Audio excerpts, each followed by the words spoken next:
Hace como un año, mi mujer y yo empezamos un estudio, no, ya son 2 años, empezamos un estudio bíblico en casa, invitamos unos amigos, invitamos unos vecinos, y vino una señora, una amiga, que es vecina, que vive abajo, se llama Adela, y ella es de trasfondo católica, protestante, ambos, vivía un buen tiempo en Alemania, pero ella jamás había leído la Biblia, entonces pues aceptó la invitación porque quería por primera vez en su vida leer la Biblia. Y pues empezamos a leer el libro de Juan, el Evangelio de Juan, capítulo tras capítulo. Cada semana tomamos un capítulo y ella asistía con regularidad cada semana. Pero después de unas 6, 7 semanas, ella dijo un buen día: este Jesús que encuentro aquí en el libro de Juan no me gusta nada, no me cae bien para nada. Este hombre siempre está provocando conflictos, siempre está discutiendo con todo el mundo. No es el Jesús en que yo creo, porque yo creo en un Jesús de amor, que es manso, que es suave, que trata a la gente bien. Pero este hombre siempre está discutiendo, siempre está chocando con la gente, y pues no me gusta nada. Y dejó de asistir. Afortunadamente sigue siendo buena amiga, y nos saludamos en el pasillo y todo, pero ya no asiste al estudio bíblico. Y yo tuve que contestarle, pues, lo siento, Adela, pero ese es el Jesús de la Biblia. Y no es mi Jesús, ni un Jesús que alguien ha inventado. Es lo que dice la Biblia. Entonces, es cierto, tienes razón. Jesús a veces es conflictivo porque Él reta a la gente y Él enfrenta a la gente con sus ideas equivocadas o erróneas. Bueno, eso es lo que vamos a ver en esta tarde. El capítulo 12 de Marcos es un capítulo lleno de conflictos entre Jesús y varias personas. Y además quisiera mencionar que no pretendo predicar en esta tarde. Lo que quiero hacer es un estudio bíblico. Con lo cual, lo que quiero decir, que necesito que vosotros participáis. ¿Sí? Vamos a hacer un diálogo, voy a hacer muchas preguntas a vosotros. Vamos a ir rápido porque tenemos unos 30 versículos para estudiar, 5 párrafos, y cada uno es distinto, pero son 4 conflictos que Jesús tuvo con varias personas, ¿sí? Y vamos a ver, espero que una cosa que aprendamos es que si vamos a ser cristianos, tenemos que reconocer que a veces vamos a estar en conflicto, vamos a estar chocando con la gente, porque tenemos que ser fiel a la verdad revelada. Bien, pues entonces estamos en Marcos capítulo 12 y vamos a ir leyendo desde versículo 13 en adelante. Quisiera pedir que alguien lea la primera sección, que son versículos 13 al 17. ¿Quién quiere leer? Y le enviaron algunos de los fariseos y de los herodianos para que sorprendiesen en alguna palabra. Viendo ellos, le dijeron: Maestro, sabes que eres hombre veraz y que no te cuidas de nadie porque no miras la apariencia de los hombres, sino con la verdad enseñas el camino de Dios. Es insólito, es lícito dar tributo a César o no. ¿Daremos o no? Daremos. Mas recibiendo la hipocresía de ellos, les dijo: ¿por qué me tentáis? Traedme la moneda para que la vea. Ellos le trajeron y les dijo: ¿de quién es esta imagen y la inscripción? Y ellos le dijeron: de César. Respondiendo Jesús les dijo: dad al César lo que es del César, y a Dios lo que es de Dios. Y se maravillaron de él. Muy bien. Cabe mencionar que lo que vamos a ver en cada párrafo es que alguien está cuestionando la autoridad de Jesús. Ese es el tema que une los varios párrafos que vamos a ver. Y lo vemos aquí en este párrafo, ¿no? ¿Quiénes son los que vienen a cuestionar a Jesús? Y los fariseos y los herodianos. Ahora, cosa interesante aquí. Los fariseos eran judíos que se encargaban de enseñar la Biblia, de enseñar la ley de Dios.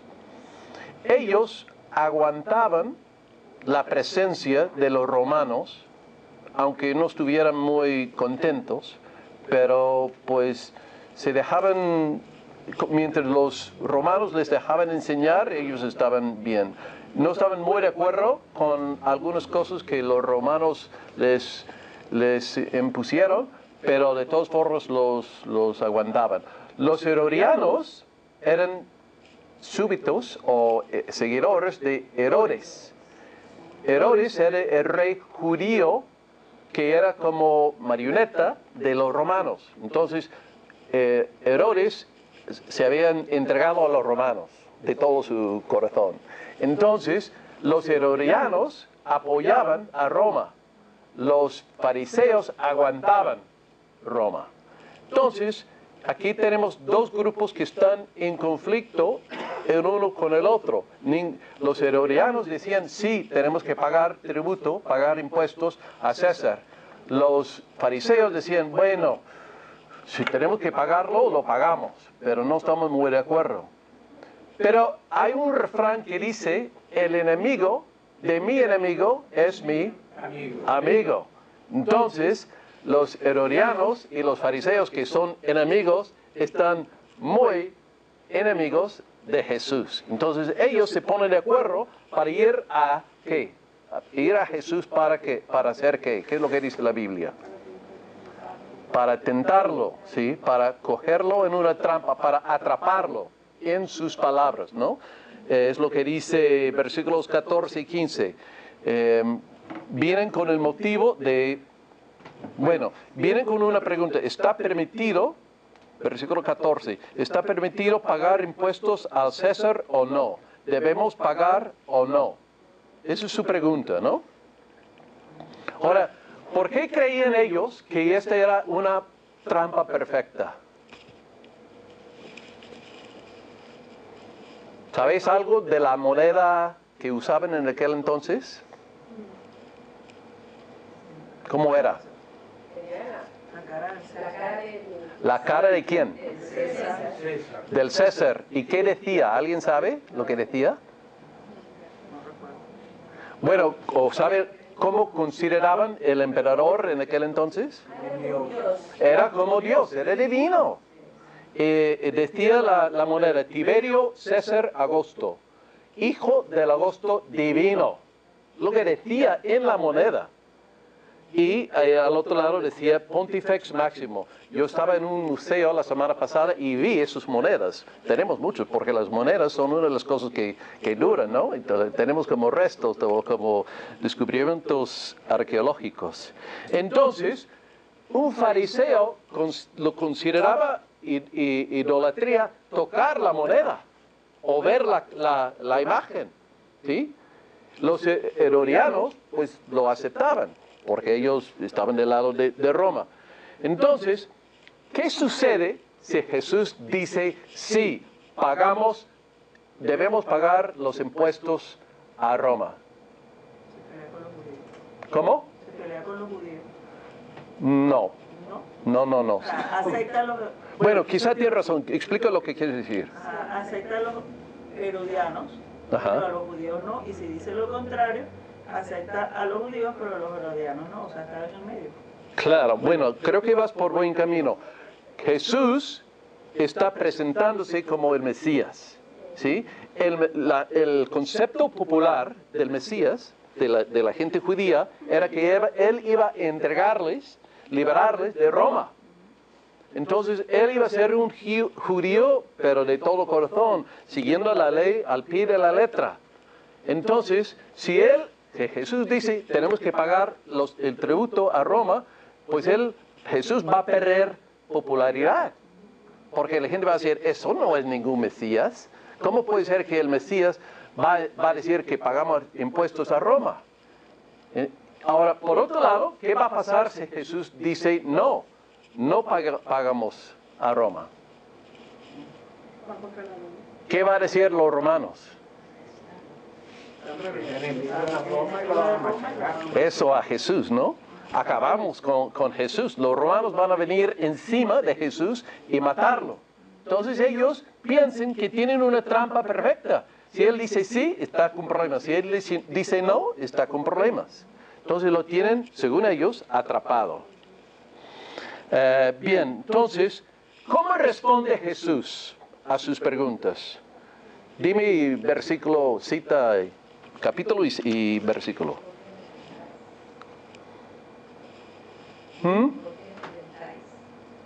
Ok, pero ¿cuál es su enseñanza? ¿Y qué versículo es? 17, ¿qué dice? Ajá. Dadle al César lo que es de César y a Dios lo que es de Dios. Muy bien. Ahora llegamos a la aplicación a nosotros de este texto, ¿no? ¿Por qué se sentían, qué cosas son de César? Las monedas, muy bien, sí, porque ellos consideraban que las monedas pertenecían a César. Es su dinero, hay que dárselo a él. ¿Sí? ¿Y qué más? ¿Alguien dijo algo? Los impuestos, sí, esos que son las monedas, sí. Entonces, en nuestro mundo, ¿qué es del gobierno? Pues las calles, la luz, las carreteras, etcétera. Todo lo que recibimos al cambio de pagar impuestos es del gobierno. Debemos pagar. Jesús está, en otras palabras, afirmando que sí debemos pagar impuestos. Que el Estado es creado por Dios, que existe porque Dios lo ha establecido. Podemos pensar en Romanos 13, por ejemplo, que enseña que debemos someternos al gobierno. ¿Qué cosas son de Dios?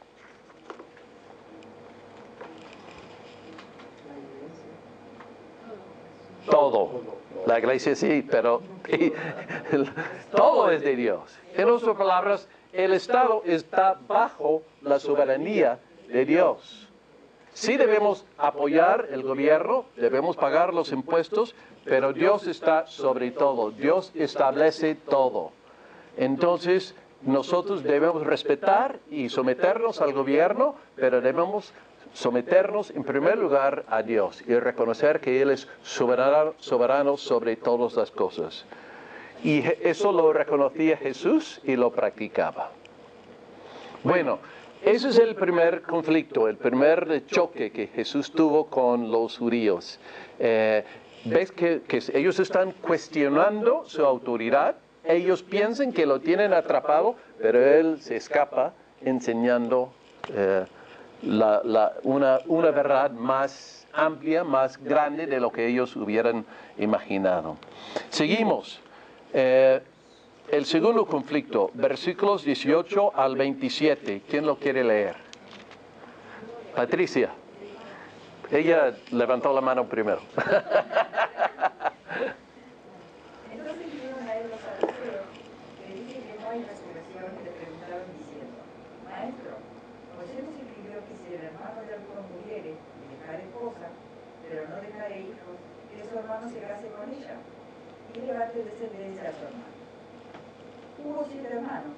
El primero tomó una esposa, murió sin dejar descendencia. El segundo se casó con ella y murió, y tampoco dejó descendencia. Y el tercero, de la misma manera. Así los 7, y no dejaron descendencia, y después de todo, murió también la mujer. En la resurrección, pues, cuando resuciten, ¿de cuál de ellos será ella mujer, ya que los 7 la tuvieron por mujer? Entonces respondiendo Jesús le dijo: ¿no hagáis por esto porque ignoráis las escrituras y el poder de Dios?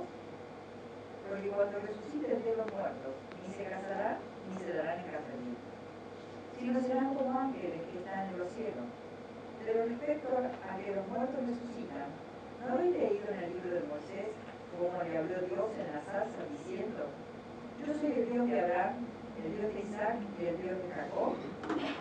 Dios no es Dios de muertos, sino Dios de vivos. Así que vosotros mucho erráis. Muy bien. Bueno, volvemos a las mismas preguntas. Ahora, ¿quién viene a hablar con Jesús? Los saduceos. ¿Qué sabemos de los saduceos? ¿Alguien? Creían en la resurrección. No creían en la resurrección. ¿Y por qué? Porque aceptaban solo los primeros 5 libros de la Biblia, lo que llamamos el Torah o los libros de Moisés. ¿Cuáles son?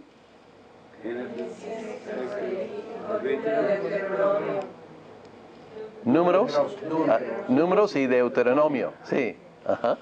Bien, entonces ellos no aceptaban la resurrección, no creían en la resurrección.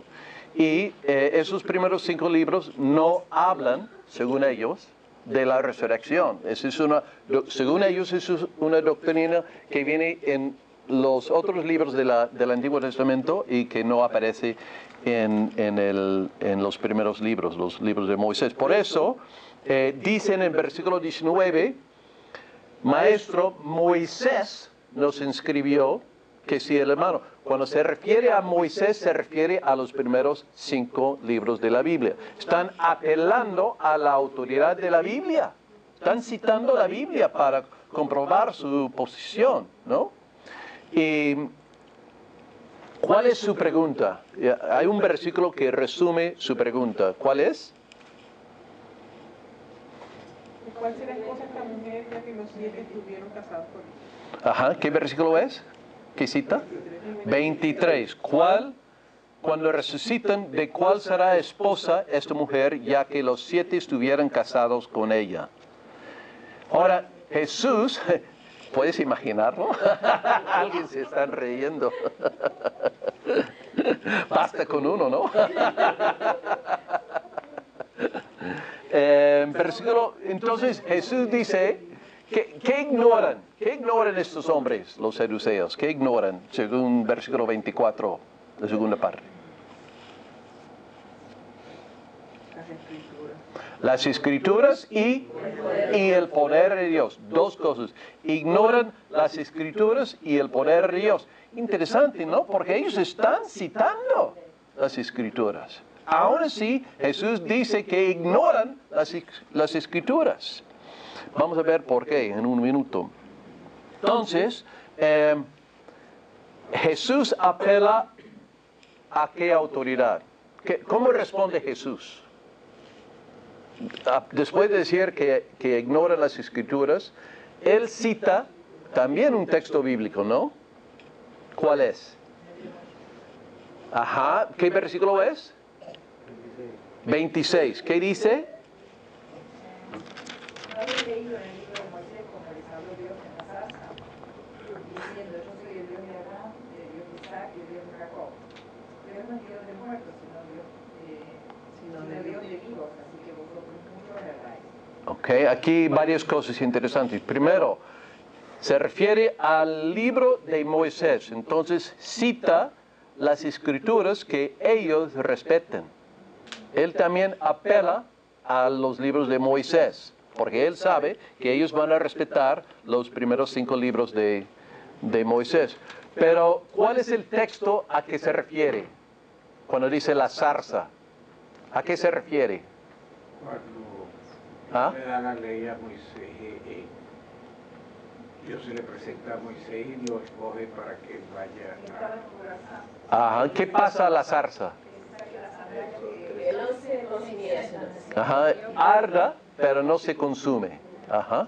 Entonces es una apariencia de Dios o de la voz de Dios a través de una zarza y habla con este refrán: yo soy el Dios de Abraham, el Dios de Isaac y el Dios de Jacob. Eso es un refrán que se repite muchas veces en el Antiguo Testamento. ¿Sí? Es una manera de afirmar que Dios es Dios de generaciones, es el Dios del pueblo de Israel, es el Dios de los muertos y de los vivos, en otras palabras. No tenemos tiempo para estudiarlo en toda su profundidad, pero en este texto, con ese refrán, Dios se está identificando con todo el plan de salvación para el pueblo, para su pueblo. porque ese es un versículo ligado al pacto que ha hecho Dios con su pueblo para liberar y salvar un pueblo. Entonces, Jesús está diciendo, yo tengo la autoridad de interpretar correctamente las Escrituras. Vosotros desconocéis las Escrituras porque no saben interpretarlos correctamente.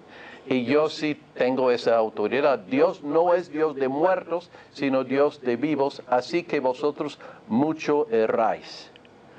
Entonces Jesús está afirmando su autoridad otra vez en contra de la enseñanza equivocada de los saduceos. Bien, seguimos. Número 3, el mandamiento más importante, versículos 28 al 34. ¿Quién quiere leer? Eddie. Se le acercó uno de los escribas al oírle discutir, y dándose cuenta de que Jesús había respondido bien, y le dijo, ¿cuál es el primer mandamiento de todos?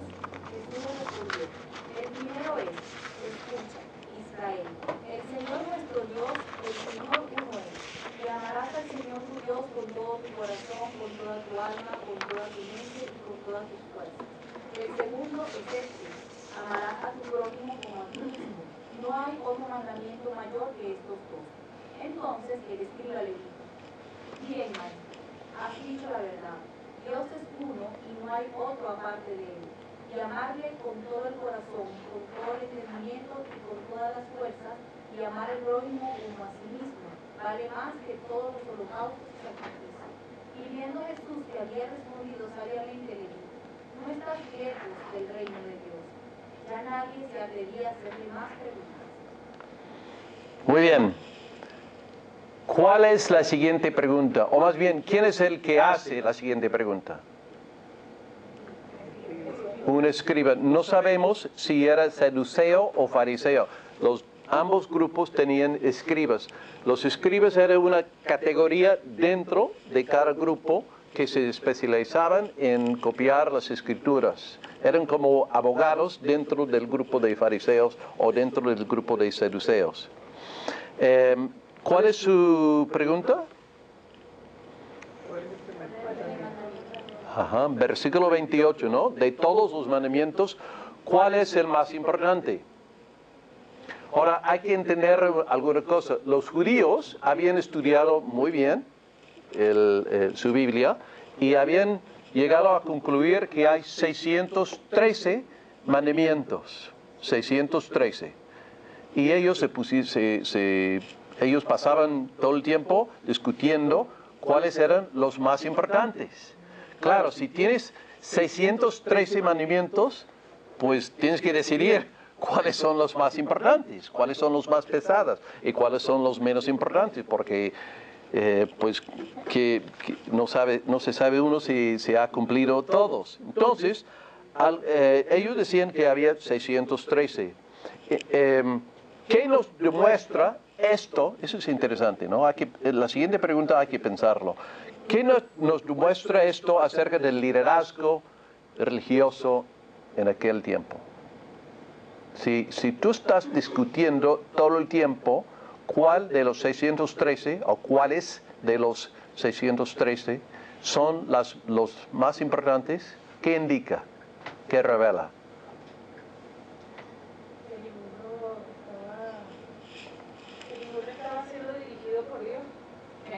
Ok, sí, ¿en qué sentido? Más bien. Que la autoridad estaba en ellos y no en Dios. Exactamente, ajá. Ellos se están preocupando por qué. Se ha hecho lo suficiente para merecer el amor de Dios o el favor de Dios. Su mentalidad, su manera de acercarse a Dios estaba basado en sus propios méritos. ¿Sí? No en lo que Dios hace por ellos, no en la gracia de Dios, sino que en sus propios logros. ¿Edith? Yo pienso que ningún hombre podía cumplir los mandamientos. No. Entonces, claro, ellos hacían la pregunta, ¿qué mandamiento puedo hacerlo o puedo cumplirlo mejor, de la mejor manera? Uh-huh. Esa es mi idea mía. Claro. Claro, bueno, no es nuestro tema hoy, pero sabemos por la enseñanza del Nuevo Testamento que el propósito de la ley es enseñarnos que no podemos cumplir la ley. Suena un poco círculo vicioso, ¿no? Pero el propósito de la ley es ser un tutor para enseñarnos que somos pecadores. Porque la ley dice, en la parada hay un cartel que dice stop y nosotros lo pasamos y sabemos que hemos rompido la ley, infringido la ley. ¿Sí? Sabemos que hemos pecado. Pues la ley pone la línea, ¿no? Marca la línea para que sepamos cuándo lo hemos infringido.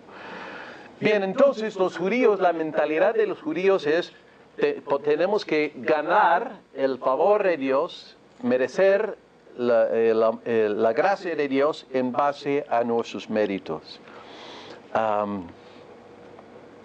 ¿Qué significa la pregunta del escriba? Pues eso, ¿no? Que según estos hombres la manera de llegar a Dios es por los méritos. Ahora vamos a analizar la respuesta de Jesús, que es uno de los versículos más importantes en la Biblia. Jesús contesta con dos cosas. ¿Cuáles son? Está citando de Deuteronomio. Sí, ¿qué dice? Amarás al Señor tu Dios con todo tu corazón y con toda tu alma y con toda tu fuerza y con toda tu mente. Exactamente. Que a veces se resume, sobre todo en la cultura católica, amar a Dios sobre todas las cosas. Que es un resumen, ¿no? de esa frase. Y el buen judío recitaba ese versículo toda mañana y toda tarde, todos los días de su vida. Se llamaba el Shema, que es una palabra hebrea, pero es una oración o un versículo que ellos recitaban todos los días, 2 veces. Y les enseñaba a buscar a Dios por su propio valor. Amar a Dios es cuestión de la voluntad de uno, ¿sí? Y no se le puede reducir a leyes. En otras palabras, Jesús está enseñando que este versículo de Deuteronomio, el Shema, nos enseña que la manera de resumir los 613 leyes es con la palabra amar a Dios sobre todas las cosas, con todo tu corazón, tu mente, tu esfuerzo, etc. ¿Y cuál es el otro mandamiento? El segundo, que es semejante, ¿cuál es? Amar a tu prójimo como a ti mismo. ¿Que dónde viene? ¿Alguien sabe? Es Levítico 19, 18. Está allí en el margen de tu Biblia. La confesión de fe de Westminster dice, el fin principal del hombre es glorificar a Dios y gozar de Él para siempre. Y que es un resumen de la misma idea, ¿no? Que nosotros existimos para amar a Dios, para glorificar a Dios y para gozarnos de Él. También podemos considerar la respuesta de Jesús como un resumen de los 10 mandamientos. Porque si nos ponemos a pensar, los primeros 4 mandamientos hablan de ¿qué? De nuestra relación vertical, de nuestra relación con Dios. Y los otros 6 hablan de nuestra relación horizontal, hacia nuestros padres, no mentir, no hurtar, etcétera, ¿no? Entonces Jesús está también resumiendo los 10 mandamientos con esos dos mandamientos. Ahora, ¿cómo contesta el escriba a la respuesta de Jesús? Le da su aprobación. ¿Cómo? Es condescendiente. Le da la razón. Le da la razón. Está de acuerdo con Jesús, ¿no? O dice, Jesús, ¿tú estás de acuerdo conmigo? ¿Puedes imaginarlo? Qué bien has contestado, Jesús. Pero Jesús le condena, le critica. No, le afirma, ¿no? Le dice, ¿estás qué? Cerca del reino. Ahora, quizá me hubiera gustado escuchar, estás en el reino, pero por lo menos está en buen camino. Dios le ha dado como un reto, ¿no? Le ha dicho, debes seguir reflexionando en lo que has escuchado, lo que dices que crees, ¿no? Es una afirmación positiva. Y dice versículo 34 que aquí cesan las preguntas. Ahora, no sabemos por qué lo dice Marcos, pero yo pienso que probablemente los saduceos, los herodianos y los fariseos y los escribas ya han visto